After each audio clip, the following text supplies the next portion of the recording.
Really underrated theme, that. Anyway, yes, hello, Adam Cleary here, and last week I had the frankly genius idea of trying to pick a partner for Braun Strowman's WrestleMania match, because if you just remember, he just buried the entire Raw Tag Team division. Now a quick check of the old official WrestleMania excitement level sees us at, ooh, fuego, and part of the reason for that is the creative curveball that is the Raw Tag Team match. I held off doing this last week, as to be honest, I just expected them to announce that he'd be going it alone, but no, thankfully on Raw, Kurt says he has to find a partner, so I am now free to speculate wildly. My name is Adam Cleary, and these are 10 potential partners for Braun Strowman at WrestleMania. Number 10, nobody.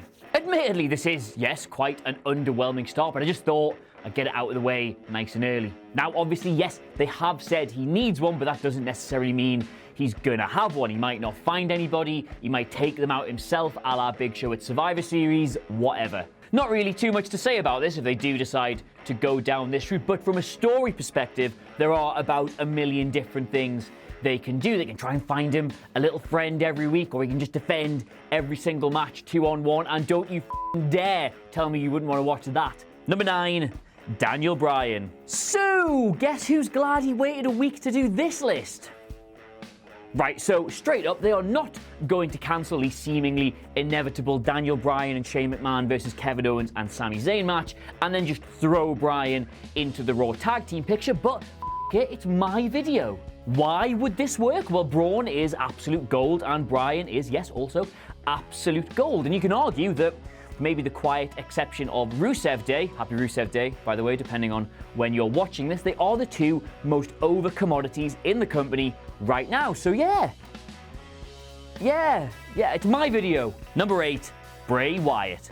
Oh what do they do with Bray Wyatt now that he has lost the Ultimate Deletion and presumably now buried the Eater of Worlds gimmick that they just never ever properly committed to? Like, where does it all leave him now? Like, the Hardy thing was great, but it definitely feels like it's done. So unless they're going to become super friends, then what odds a reunion with the former black sheep of his family? They would make one hell of a team. We're obviously not going to get Husky Harris just rocking up and asking to be taken under Braun's admittedly quite meaty wing, but a less culty Bray being paired with a former associate would give both of them something to do for a good few months. Number 7, Samoa Joe. We were initially told that Samoa Joe's foot injury would keep him out until after WrestleMania, but with increasing reports that he is A, usually backstage, and B, apparently training and practicing with no apparent issues, sounds like he might be ahead of schedule. My personal preference would be to try and get him into the Intercontinental title match and obviously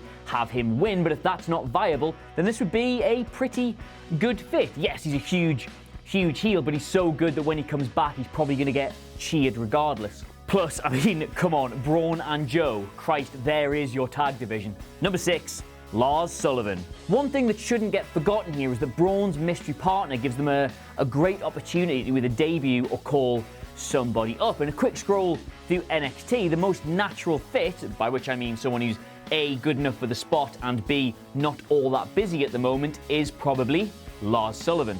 I mean, just look at him. You can imagine him and Braun living in the middle of a landfill site, catching dogs with their bare hands, biting their heads clean off. WWE obviously have far bigger long-term plans for Braun than simply holding one of the tag team titles, but they are also perilously short on quite intimidating big guys at the minute. There's no quicker way to get a new one than to just bring Lars Sullivan up and have him be Braun's understudy. Number 5, Neville. Am I dreaming here a bit? I mean, yes, obviously I am, but come on, how much dumb fun would Braun and Neville be as a tag team? The ultimate combination of speed, size, and then that weird, like, shaved head but massive beard combo thing. Just think how far Braun could throw Neville. They'd be like Enzo and Cass for people who killed their own pets. In all seriousness, though, he needs to come back, and when he does, it needs to be in a big spot and on the main roster. The two of them would just have this incredible contrasting chemistry together, and even if it is short-lived, it would probably benefit both of them. Number 4, Big Cass. Yeah, I have no solid argument for this other than a couple of very, very simple notions. Namely that it really wasn't working for him as a heel, so when he comes back, he's almost certainly going to be a face. And more importantly than that, the only thing bigger than a tag team with a combined height of 16.5 foot would be Vince McMahon's erection for it. Creatively, yes, it is a bit of a dead end. Just have the two of them squash everybody until a miscommunication cost them the belt and they just feud with each other. And to be honest, I don't really see what Braun gets out of that, but you would at least create another monster in the process. Number 3, The Big Show. Yeah, as with Brock Lesnar in my Daniel Bryan list earlier this week, The Big Show's inclusion here is not because I want to make some kind of compelling creative case for it, but because, in spite of what you'd think, they might do it. Show is due to retire this year, and according to reports in some places, he already has. But I mean, come on, the guy's been like an active member of the roster since what, 99? There's no way he's just going off into the sunset with no fanfare or no last hurrah, despite what he may have said.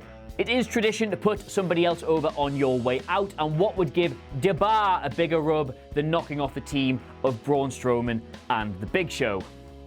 Yes, obviously, yes, it sucks, but I don't know, they might. Number 2, Elias. Haha, here we are then, the last alleged big name on the Raw roster who currently doesn't have a match for WrestleMania. Elias has had quite the astounding 6 months. If we're honest, he's gone from having Jason Jordan throw vegetables at him to being one of the MVPs of the Elimination Chamber and even getting a sort of clean pinfall on John Cena. Not many people can say they've done that.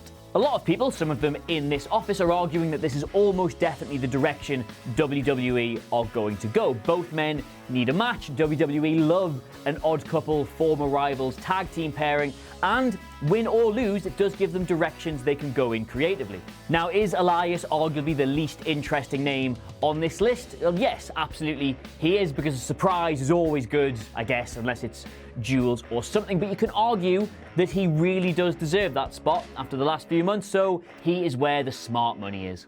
Number 1, Alexa Bliss.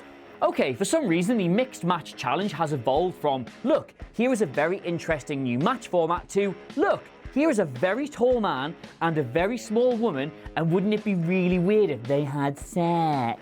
Now, call me a prude, but there's not really any place for that kind of subplot on a Facebook special that's being used to raise money for a children's cancer charity, so they might as well just move it to the main roster.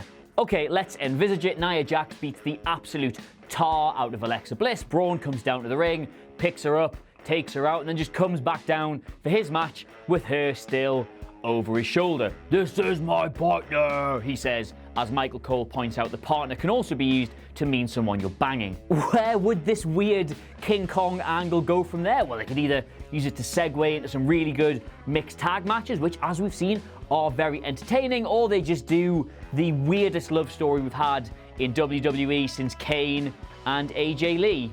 Maybe Kane and Lita.